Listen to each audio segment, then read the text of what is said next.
All right, so here's a range resistance setup on AMD today.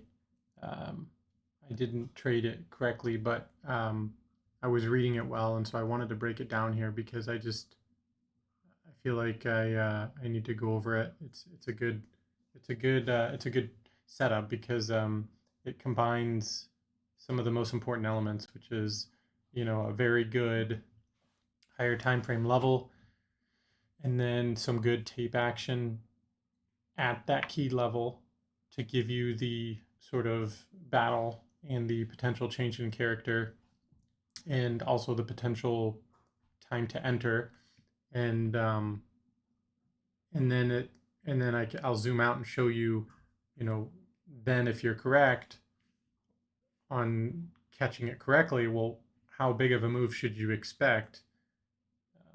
And so let's go over AMD here. Let me take off my trades first because they look fucking terrible. Okay, so the idea here is that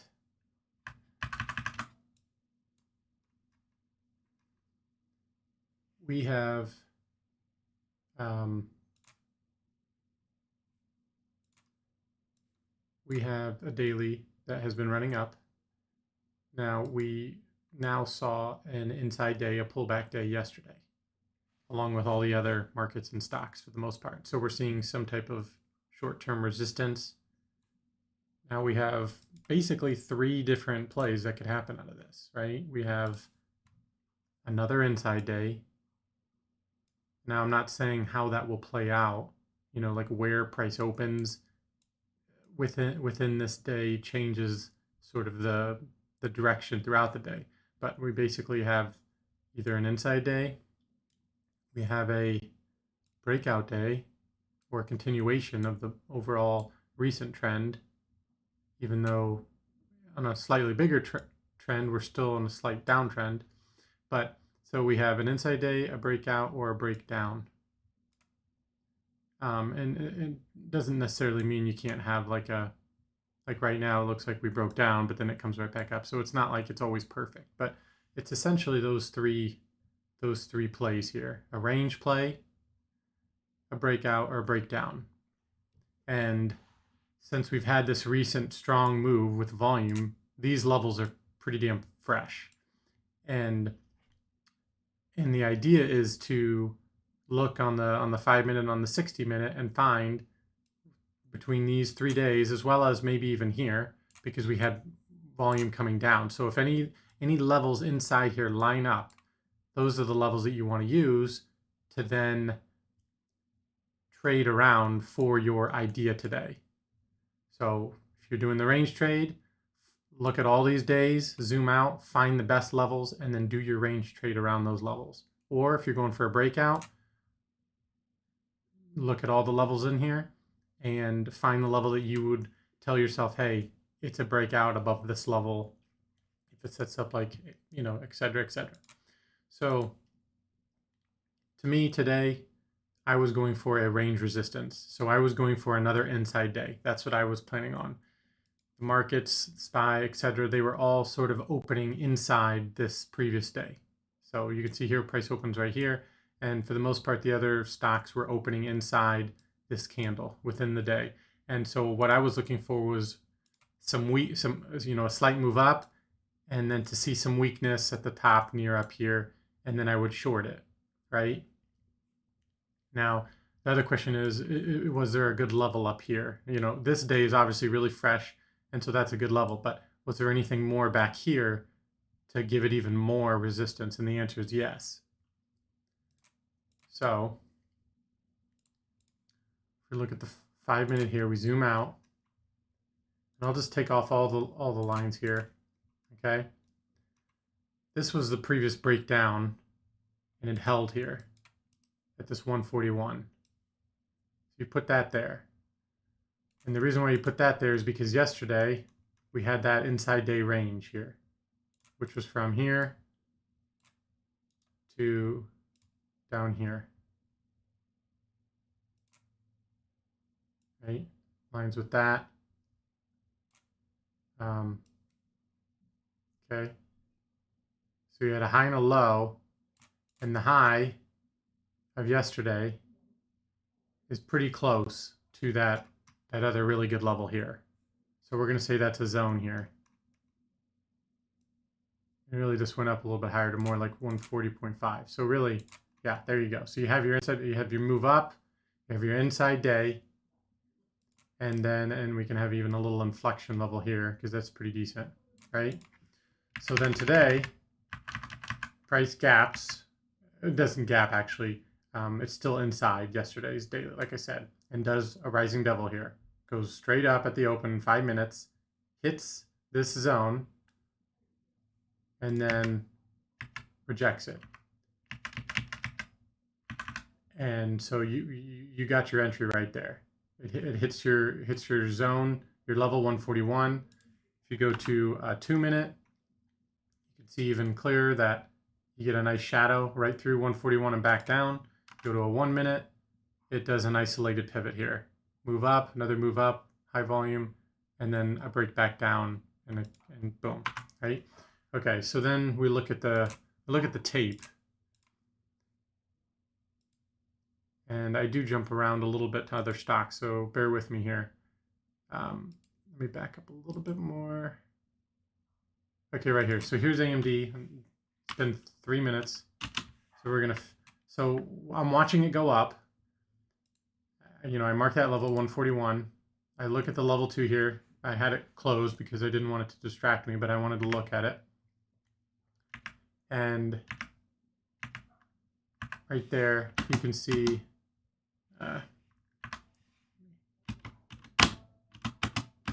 right there, 141. You have a pretty large order, 199, okay? So it's heading up there. It's probably going to hit that large order. What is it going to do up there? That's what we want to see. The nice thing is that that large order is right at our level. So the idea is that we want our good level to be accurate and be important, and then you want that to be combined with a battle, a change in tape, and that's really the perfect mixture of timing the reversal. There is having a really good level that's good on all time frames, short term and higher time frame, and then you have the changing character on the tape. So so if we see here, price is going to go up. It hits 141, fills. You see some medium-sized orders coming through. Gets above 141. You're not seeing much continuation. You're seeing even some weakness here. You're seeing more orders come in, but underneath 141, which is good for a potential reversal. You see it come all the way down to 140.60. It does end up going up a bit more, you know, a little bit more above 141, but we don't see a bunch of big orders above 141. And then we start to see some orders underneath at 140.95 right here, right? So as it's going back up, we see some new orders coming in below, so which is also showing a battle.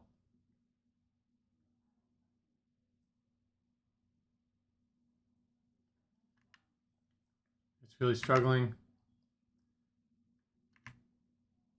And you can see that wick went up really quick. You almost didn't even see that fill, or you didn't even see that happen. It just spiked up and came right back down. You couldn't even see it. And I mean, that's pretty much it. From there on, and then you can see here, once 141 really gave a little bit more, you see another change in character, and that's a bunch of different colored orders coming in underneath 141 now. Now we have some strength going back down, and or just an overall battle too. So, and you see here 140.50, 140.49 coming back down, right? Okay, so my question is, how tight do you get in? You know, because part of me wanted to get in. Part of me wanted to get in as soon as it broke that 141, and I started to see those different orders come in below. So, which would have been right around 140.90-ish. And I wanted my stop just to be up here, which would have been only a 40-cent stop. Now, is that too tight of a stop? Is that, that's the question. I I think probably it's too tight, and the reason why is you want to give it some breathing room. It could have came up maybe a little bit more, but it could have been much wider, and I still could have made a great trade. And how was that? Why could I make my stop so much wider and still get a good trade out of it? And that's because what kind of trade am I doing? Well, I'm doing a range trade. And so what does that mean? Well, it's saying that I'm trying to go from one end of the daily range to the other. So I'm essentially trying to trade from here, from this day, this previous day. You know, it fails to keep going today, gets back inside. So I'm basically trading from yesterday's high, 140.50, all the way back down to 136. If you zoom out on the 5-minute, you say, well, is yesterday's low, is that a doable target? I would say 136 is definitely a target. I would say the middle target is the inflection point from yesterday. So 138.60 or 138.50. Perfect. $0.50. Yeah, right there. Boom and boom. So this is the big trade, the big range trade, but this is sort of maybe a partial trade. And how far away is that from here? Well, that's $2.40. So if I risk that 40 cents,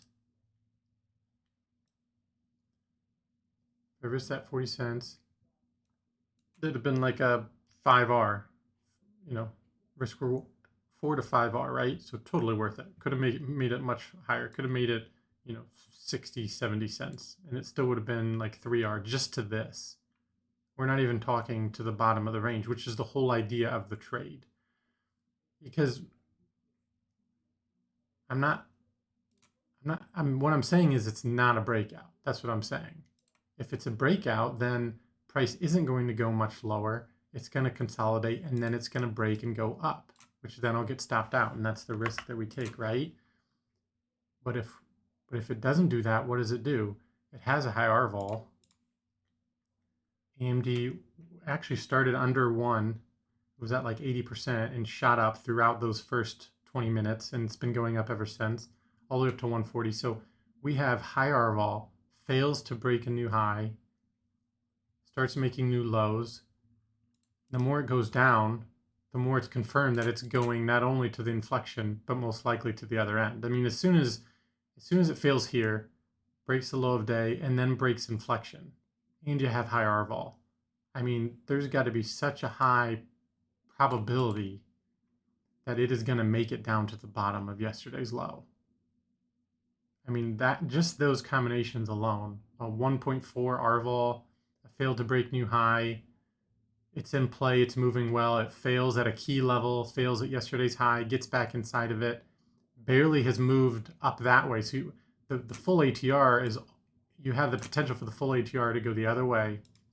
It's just so cut and dry. And so it's totally worth the risk, because not only are you going to get that 3, 4, 5R potential reward here, but it's almost a 10R or more to the bottom of the range. And then if you add in, you can make it even more. So I guess what I'm saying is, had I gotten in there, and yeah, it would have been stressful and it would have been tight and I'd have been worried, just like we always are when we enter, you know, we're always biting our nails during that initial entry and while we're waiting for it to go in our direction.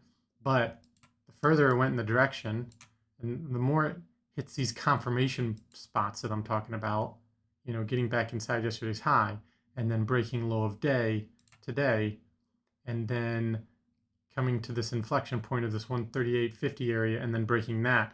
I mean, by the time you hit all of those, R vol's increasing on the way down. I mean, it is just screaming that the range resistance was exactly correct, and you have a strong stock now in the correct direction going down.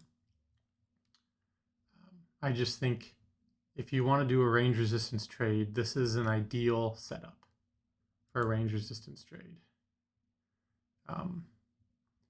NVIDIA, basically the same thing. If you zoom out, I feel like its level is even better. You got same thing, recent move up, right? We got 3 days in a row of moving up, with yesterday being a very nice doji with even some selling, clearly some selling pressure coming in, right? then price opens near the top of yesterday's day. You get a little rising devil, and then not only do we have yesterday's high as a level, but do we have a higher time frame level? We zoom out, and between this down move and then back up combined, you look at it, and sure enough, there is a really good level. This 284, 285, perfect level.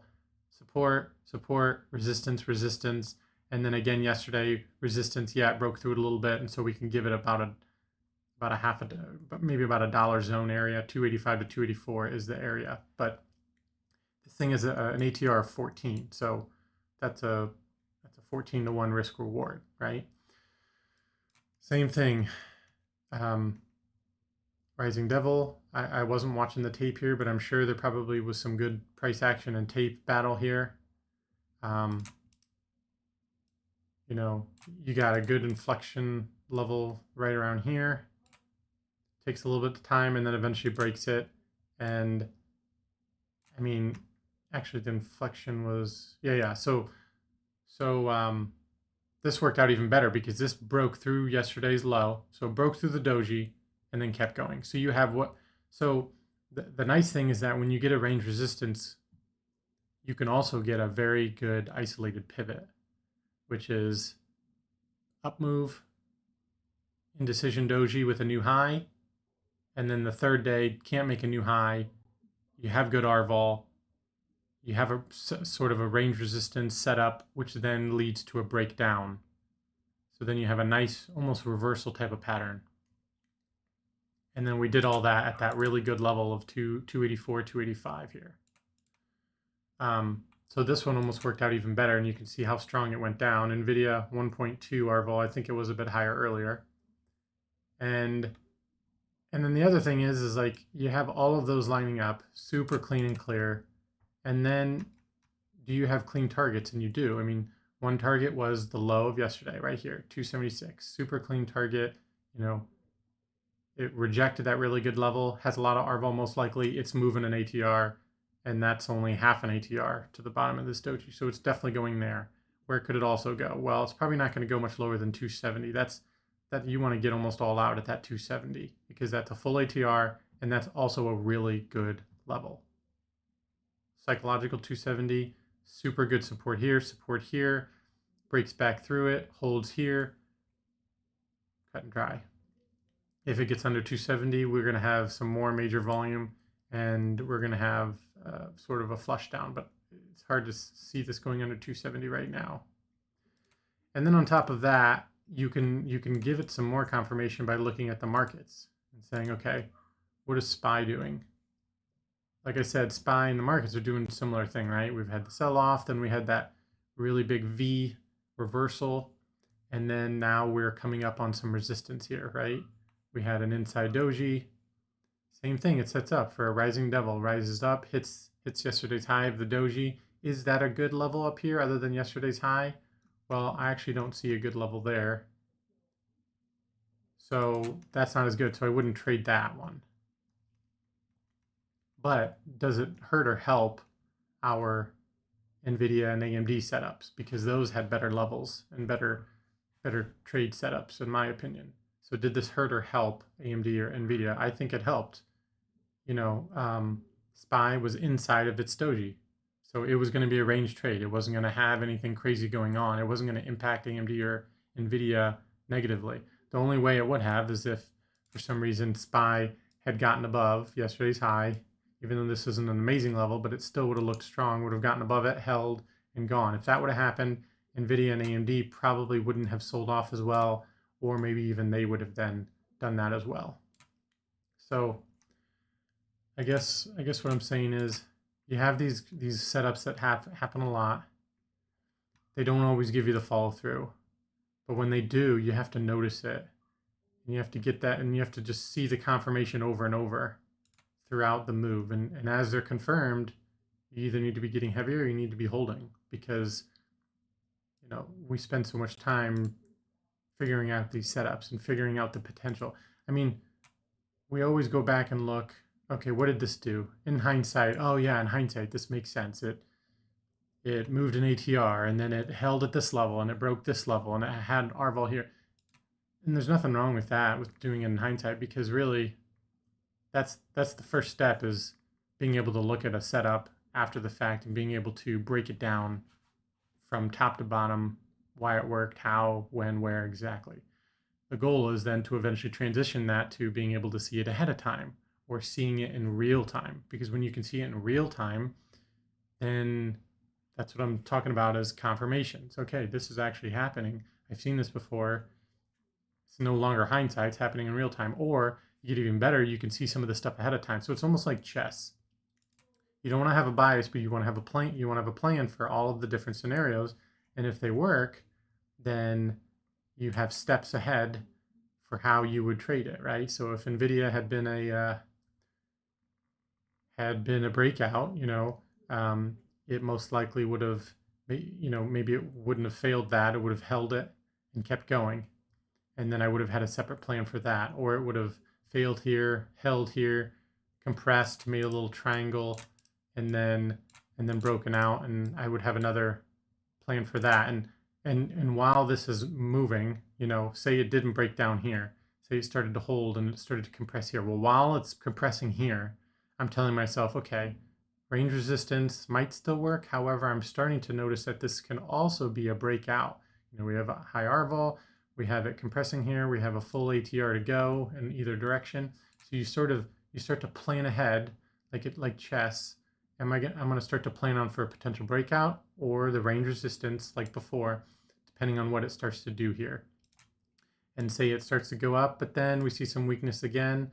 We see it start to fail, and then it really starts to fail through here. And now we're like, okay, false alarm on the breakout. We're going to put that plan aside. We're going to go back to that range resistance.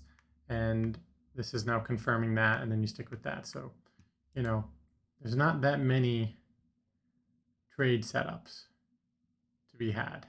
It's just about being ready for all of them and being able to take the risk at the appropriate levels where price is going to determine which of those setups it's going to do. This was the level 284 to tell us if it was a breakout. So anything above here was a breakout. Anything down is an inside range resistance. This happened to be a range resistance that had so much R-vol and volume that it ended up being a breakdown. So you had a combination of a range resistance with a breakdown. And then you look on the daily, and that's also called an isolated pivot too. So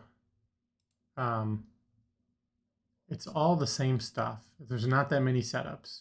It's just about looking at all the time frames and finding a time frame setup that you're good with. And so here you can see now that we had a breakdown. We had a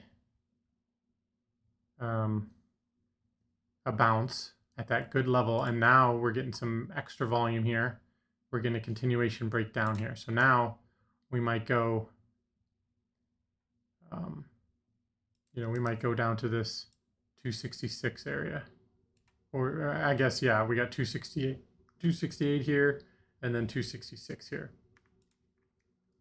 Yep, that's pretty much all.